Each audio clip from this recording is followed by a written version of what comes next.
नमस्ते। मैं आज सिद्ध साहित्य और नाथ साहित्य के विषय में बताऊंगी, जो आधुनिक पत्र के सिलेबस से लिया गया है।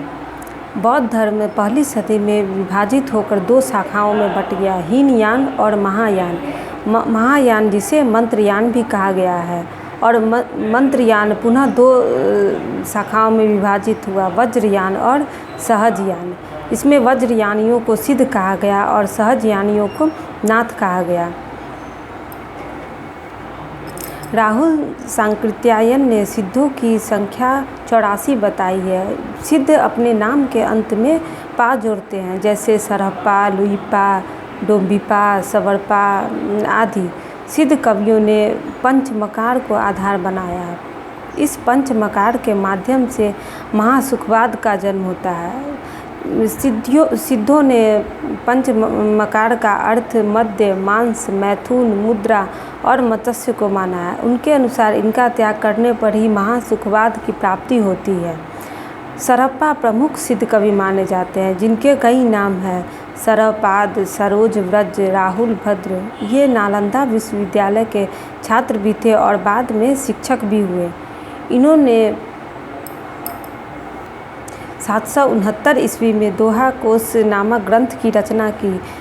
ये जातिवाद, ब्राह्मणवाद, वर्गवाद, संप्रदायवाद का विरोध करते थे। इसके बाद सवपर्पा का नाम आता है, जिनका जन्म 780 ईस्वी में हुआ और इनकी प्रमुख रचना चर्यापद है। इसके बाद लुइपा का नाम आता है। इसका जन्म 800 ईस्वी में हुआ, लेकिन इसके रचना का कोई उल्लेख नहीं है।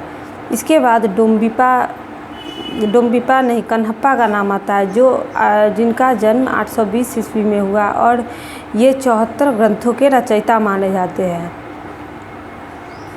डोम्बिपा का जन्म 840 ईस्वी में हुआ, जो विरूपा के शिष्य हैं, और इनकी प्रमुख रचना डोम्बी गीतिका है। सबसे अंत में कुकुरिप्पा का नाम आता है, जो 16 ग्रंथों के रचनाकार माने जाते हैं।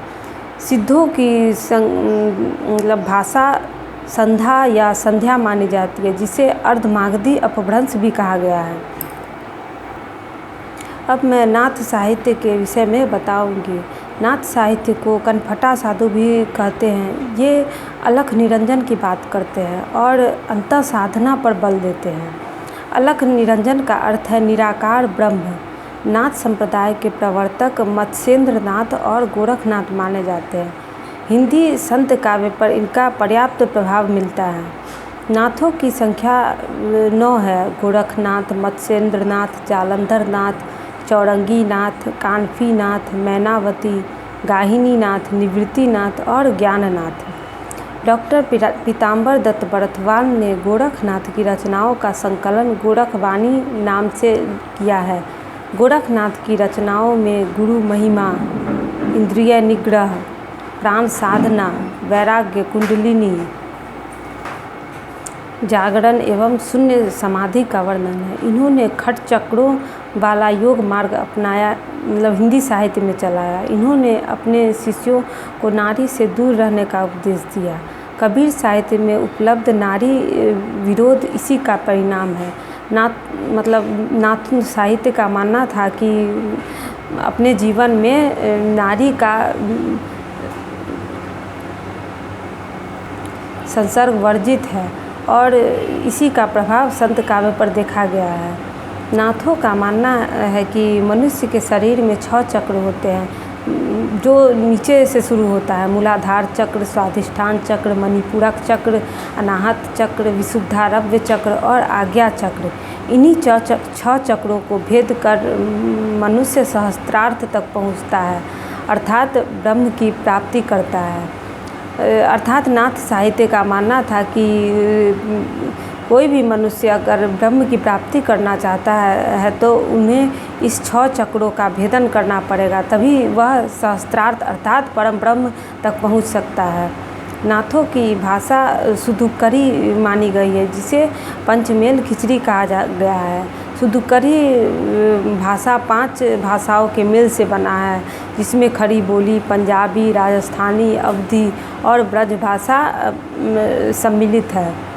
आचार्य हजारी प्रसाद द्विवेदी ने इनकी नाथों की आलोचना करते हुए कहा है कि इनकी सबसे बड़ी कमजोरी इनका रूखापन और गृहस्थ के प्रति अनादर भाव है।